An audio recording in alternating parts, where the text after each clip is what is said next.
Okay, so I decided to apply for ICS really because volunteering overseas is something I've always wanted to do. You hear people have done all these incredible things overseas, and it's one of those things that I thought, yeah, I could do that. I would really enjoy that, and it's something that I've always wanted to do. You don't have to have a lot of money or be from a certain background to take part. It's open to everybody, and I think that's a really nice thing because you meet people from all different walks of life, which is always nice. It's something that you just can't get in the UK at all. Working with different sorts of people and meeting the kids from the staff, and knowing you're helping the community is just a great feeling. So I was looking online and just typing it in on Google, just volunteering experiences, and ICS came up, and one of the real things that I liked about it was that you had to apply, and that we went through all like the interviews and everything, because it made it seem that they actually wanted to get to know you as a person. You had to really want to do it and really show your dedication to it, and that made me think, like, really trust ICS and think, well, yeah, it gives everybody an opportunity. The ICS programme itself is very, very unique in the fact that it's all government funded, and all the support and needs that you might need while you're here are catered for.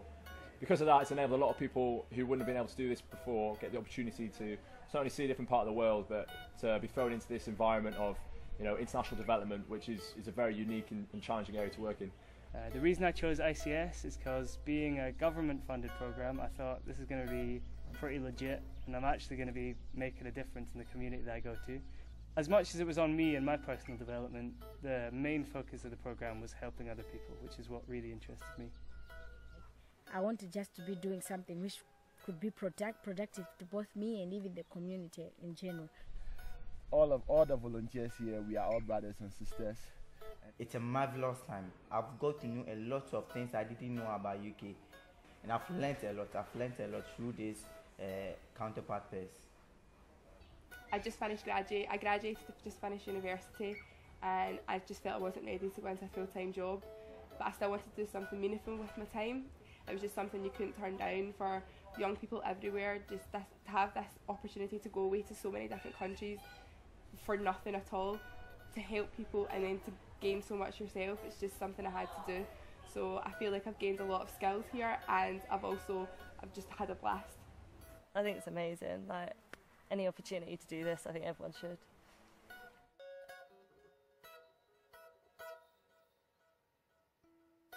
A big part of ICS is personal development. I feel like I've definitely got a lot out of my ICS placement. I think that this ICS journey is going to benefit me greatly when I get home, especially in terms of teamwork, and you kind of have to learn how to work as a team and how to get along together. Coming to Ghana has really changed things for me. Before, up until this point, I hadn't really been thinking about what was out there in the world and what opportunities there were. But coming here and seeing this entirely new culture, being in a completely different place and living in it and getting the feel for it, has really made me think how much more stuff there is out there, how much there is to do and how much there is to learn and see. The whole experience has been unforgettable. It's been a brilliant opportunity to actually come to a new country and just to throw yourself into a project which you have so much direction and input into. So you've really developed it from day one into a program that we wanted to run ourselves. We've had a lot of freedom to do that and a lot of support, which has been very beneficial, and it's kept the interest of all the volunteers and the enthusiasm. There's a lot of new skills I've learnt as well. It gives everybody an opportunity to do something different. Today I mixed cement, and I've never done that before in my entire life. So it's like given me the opportunity to try new things and be open-minded about things, not just sticking to what I know. The programme has required us to do a thing called Homework Club, which requires us to teach from a Monday to a Thursday every single day. So ranging from speaking in front of my class to controlling them, to presenting things to the rest of the team and then to the members of staff. First of all, it was really daunting, but now over the 10 weeks I've become really comfortable with it, and it's built my confidence up a lot, so I feel like I'm good with talking in front of people now. I came here and it's just kind of reminded me that I've been put in this situation where, like, these people need a toilet because they don't have one, they have nothing, they're endangering themselves with pathogens in faeces in the local area. and it was just kind of like, you know, I've got the brain to fix this, I can do this. So I did it, and having an idea isn't enough, you've got to have your team around you to help you. But I'm excited about going home. Sad to leave, but I'm excited about going back and going to the world of careers and just being like, you know, take me for a job, because I know I can do it now. I think it's something that's really useful for any job, teamwork, but also actually using your initiative. Like, you have to try and work out projects for yourself, work out what's going to work, what's not going to work. And I think if you explain to any employer what sort of experience you've had doing this sort of project, they're going to be amazed. You become way more employable, definitely. So personally, I feel like a completely different person to who I was before I did ICS, and I can't wait to get back to the UK and just start acting on some of the things that I've learned while I've been here.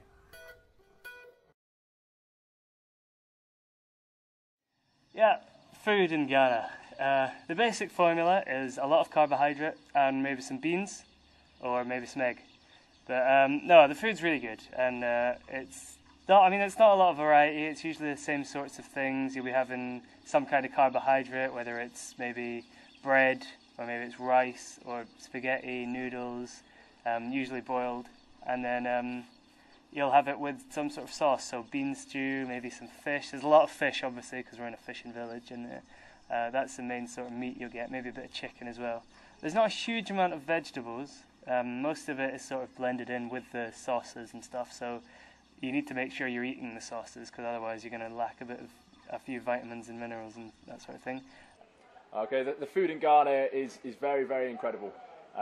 It can get a little bit monotonous, that's the only criticism I'd have, but it's of such a high quality, and it's very, very, very tasty. Basically, the food we tend to eat is lots of rice, pasta. Rice and stew is very common. It's good. Yeah, it's good. Haven't gotten sick of it yet. Oh yeah. When I first got here, I tried all the new foods that I'd never even heard of before, and I found myself like kind of struggling, but I was like, I can push through this. Like, you're supposed to like be able to enjoy a food 10 times after eating it, and I found myself not really enjoying some, and it's kind of just getting the guts to tell your host parents, because they'll understand. They completely understand. You just kind of do it gently and just say, this isn't for me, and they'll make the adjustments. Same with the portions. They're used to Ghanaian portions, which was like a mound of food this much. Yeah. And like we're not used to it, and we've kind of like, they've noticed we haven't eaten all the food, and they've made the portions smaller. Yeah. And we got the street food might be a little scary at first, but it's really delicious. As soon as you just have to make sure you watch them cook it in front of you, because then you know the food is cooked thoroughly. Like, you're not gonna have food that sits around for a while, but it's really good. Oh, it's so good. Some special highlights would definitely be jollof rice, which is a sort of spicy orange rice, which tastes really, really good. You get it with cabbage and a little bit of egg as well. Fufu is something which you definitely won't forget eating for the first time. I'm not going to describe it because I'll ruin the surprise, but it's really good. It's really good. And yeah, these sorts of things you'll have every few days, but then there's other things like you'll eat bread every day pretty much, you'll eat rice every day, you'll eat one of yam or plantain pretty much every day, which are two potato-ish carbohydrates that you dip in sauce. And it for the first week it was a bit weird, and it was a lot more carbohydrate than I was used to, but my appetite went away a bit. I lost quite a lot of weight, which you might find when you come here as well, but in the end, you'll realise that a lot of these foods, you're actually going to miss them when you go home. So you become accustomed to it, and definitely you'll end up really, really enjoying it. So not something to be afraid of, but it's a nice surprise. So you should expect rice, you should expect sima, you should expect fish. If you're lucky, then you'll have beef, chicken. We eat a lot of pumpkin leaves. Typically the food will consist of like a carb, so like a rice or a sima or a potato, with meat of some sort, and then with a relish, which could be tomato based or pumpkin leaves, that kind of thing. Sometimes we'll do a big trip into the city to go to ShopRite supermarket and get some homely foods, but every night we've cooked and sima for dinner with relish, which is the staple Malawian food. We got our neighbours to teach us how to do it, so now we're all cooking in Sima, and surprisingly we love it a lot. And we have all learned, we cook our tomato and onion relish, which is pretty much all there is, but every day we look forward to dinner. That's definitely the highlight. Actually, the food took a bit of getting used to. Sima. Yeah. Sima. Laura brilliantly described it as eating solid air. It is. Yes, it is. Yes. Yeah. So now we cook Sima for ourselves like every night, and I remember saying in the first week when we got here, I hate Sima. Yes. But now I miss my Sima if I don't eat it. So. Flour and water. Yeah. And you mix it. Bas. You let it get a little bit runny, boil, then just keep stirring until it kind of turns into a smushy, globby mass. You sort of have to like... To test if it's cooked, get a big scoop of it on your spoon. Tip it upside down. If it falls off, it's not ready to eat. If it sticks to the spoon, it's good to go. Yeah. And you eat it with your hands? Yeah. Just your right hand? Yeah, you gotta roll it though. And then relish, so it's like, you gotta roll it and then get the fifth and put it in. And so for our food, we cook on a little coal burner. So we put the coal in the coal burner, and then we actually are very lazy and we put paraffin on our coal burner and then light it, just because it was taking about an hour to make a fire every evening, and when you just want a cup of tea, that's just a little bit too much hassle.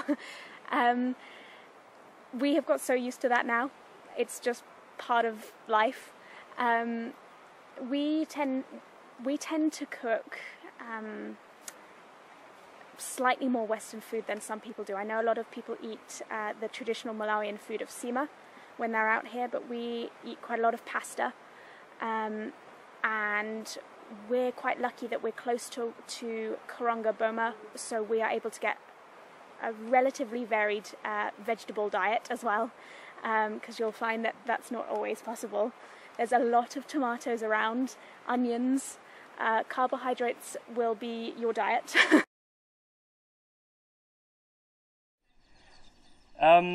Language as well is something, as well as the food, it's completely different. Although I suppose English is the official language of Ghana, but really it's spoken in schools and universities and high-end businesses. When you get away from the bigger cities, you'll realise not many people speak English really. All the townspeople here speak Fanti, which is a local Ghanaian dialect.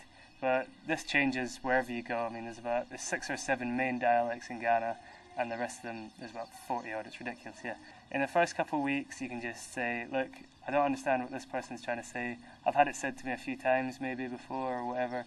What does it mean? And they'll talk you through it and help you with the pronunciation, which some people get straight away. Some people with soft ears, apparently, get straight away, and some people struggle a bit more with the pronunciation. But like, you're immersed in it here. Everyone's speaking Fanti to you. So if you've got a good ear for it, you'll pick it up in no time, and you'll enjoy it. It's good. It's a fun language to speak. It's got a lot of good sounds, and makes you feel like an absolute pro when you're walking along, spinning off Fanti phrases everywhere.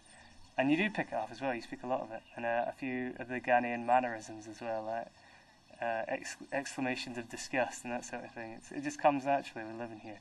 So it's a bit frustrating at first, definitely, and it's a bit scary at first as well, but eventually it becomes something that you really, really thrive in and take pride in how much Fanti you can speak as well, definitely.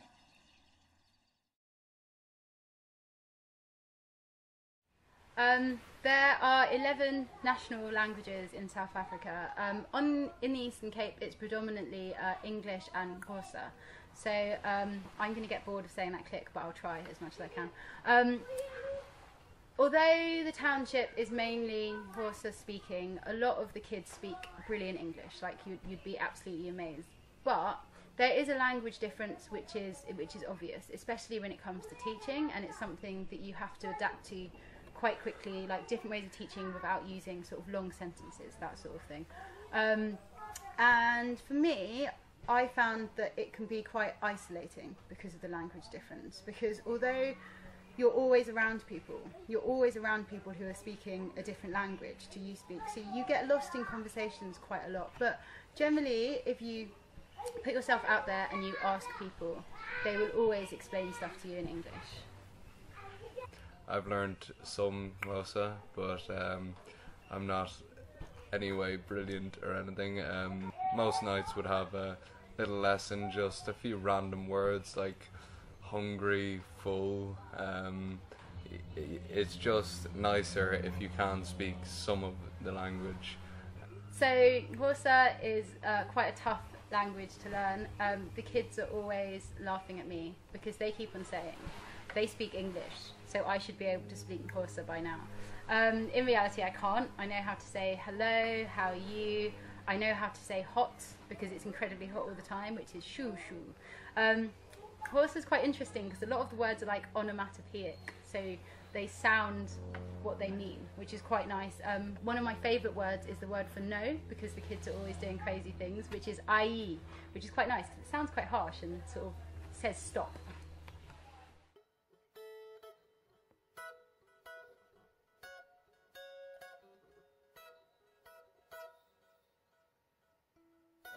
We have got a mixture of British volunteers and Malawian volunteers.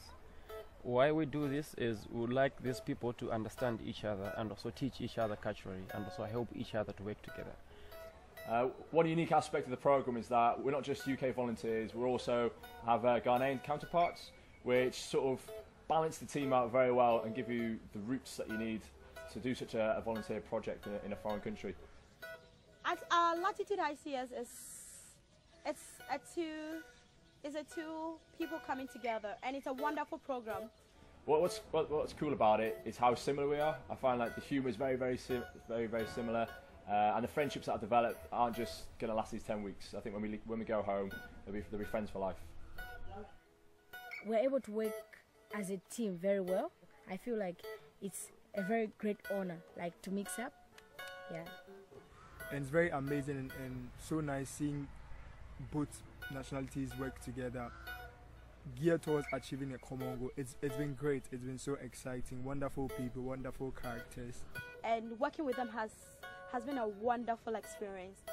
And I call them family, not volunteers. We are brothers and sisters. It's rare to find a program merging two different kind of like cultures or countries together, working as a team with different skills to tackle different issues. It's really fun because I've learned something from them and they have learned something from me. It's really fun and I've enjoyed this relationship with them. I really realize we are even kind of the same. There's no much difference in anybody. Yeah, it's new and it's nice to learn from different people.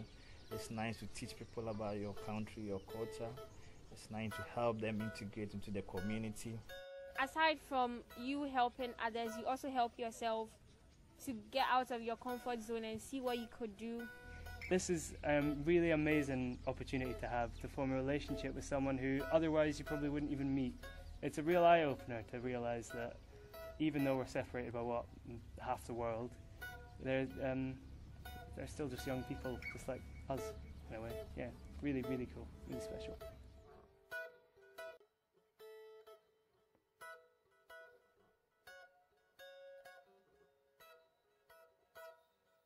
Okay, so the ICS project I think is really, really beneficial to this community. I think it's going to be something that's going to really benefit them for the future. The really good thing is that there is so much more that can be done in this village. They've still got loads and loads of projects. There's still 5 more cycles of volunteers still to come. So there's so much more we can do and it's so good to be a part of. Being here in Ovearseas here, I think it's been very useful and helpful to the community as a whole. And also being here, we've realized that people are really interested in seeing us. For example, the first couple of days we were here, we had huge welcome here. I mean huge. Hundreds of kids coming to meet us on the bus. It means they were really expecting us. And they know we are also going to help them in the long run. So they're also expecting good things from us. So it's also giving us the challenge to also be good volunteers as we are here. And as the other subsequent cycles also come, they're going to do their best to change their lives and improve the betterment of the community as well.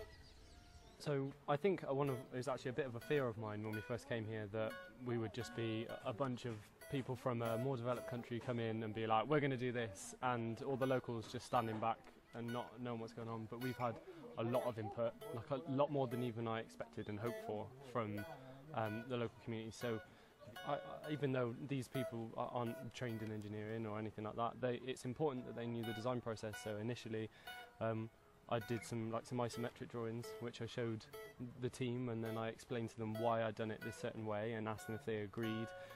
The team got to agree, and then we showed it to the nursery committee. And these are women who they put so much into their community. They get up every day, some of them for not an awful lot of money, and sometimes just for the love of it will sit outside in the pouring rain and the really hot sun, cooking porridge for the kids and looking after them and teaching them. And they were just so humble to be shown a design and to be talked through it. This is why we're having a compost toilet instead of a pit latrine. And they're having a bit of a giggle when we're talking about how we're basically going to be throwing our own feces back onto the things they eat. But once I explained and gave it some context, they were just so happy. And I think the phrase that just got translated the most from Tumbuka was just, we accept your design and we are most happy with it. It was just said so many times. The stuff that we are going to accomplish and the people that are going to come after us, what they will accomplish and what they will carry on, it's a real sustainable change for a community, and I'd love to be able to come back here in 10 years time or even 2 years time after ICS has finished its project here and see what they've done, because even after 10 weeks we've made little changes, but changes that will make a real difference. Yeah, it's rough for the money about come on my way. Go. Obi Antone Coalition. Obi Antone Coalition. Yeah, be Obi Antone Coalition. What else? Corday. Obi Antone Coalition. Obi Antone Coalition. Obi Antone Coalition. Corday. Yeah. Member when they pay BMBU abonfia. I hope a promo yenina bu huntia. Oya what time for Jano Manivia. Yambu amu amusina bumpia. Sa upe muanyo menina edi. Nana nyameni ya wakano nebebe mo. Sa uma usa swabi ponyine tutu. So my party don't lose God, can't walk home out of everybody singing hallelujah. Hallelujah. Everybody singing hallelujah. Hallelujah. Make me sing, oh yeah. I say help me sing, oh yeah. Namu fisa me shiase. Me kwaya masamba. Che. I want you to kakra me fe munti ne wo mo se ma wai me ni dama. Muni ne ewu no. Namu fisa me ya sanseni. Hwe. Uhumi ana wo ye ma show afede we ni bo me so pe na wo se hwan poni.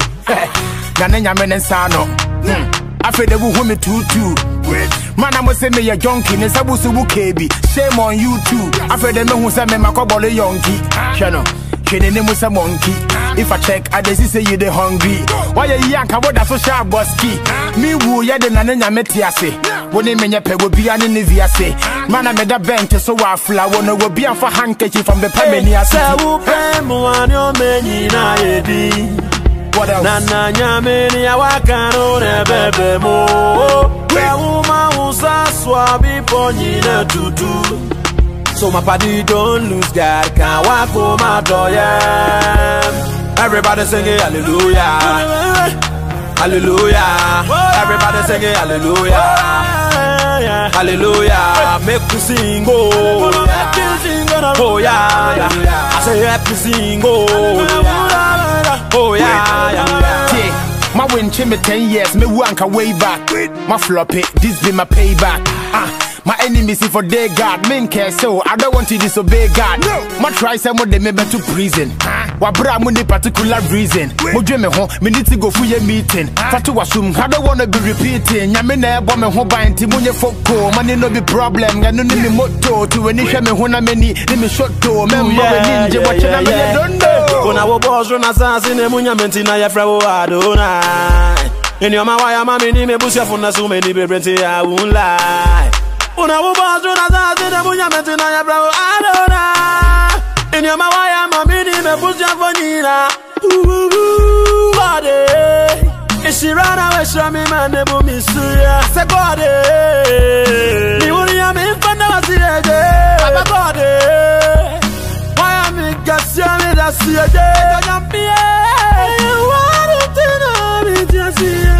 Baba God day. Baba you be too much, Baba God day. Baba you be too much, Baba God day. Baba you be too much, Baba God day, Baba God day, Baba God day, Baba God day. Sewupe muanyo menyi na edi. Nana nyameni ya wakano nebebe mo. Sewuma usaswa biponyi ne tutu. So my party don't lose God, can't walk home my door, yeah. Everybody singing hallelujah, hallelujah. Everybody singing hallelujah, hallelujah. Make me sing, oh yeah, I say let me sing, oh yeah. Hey.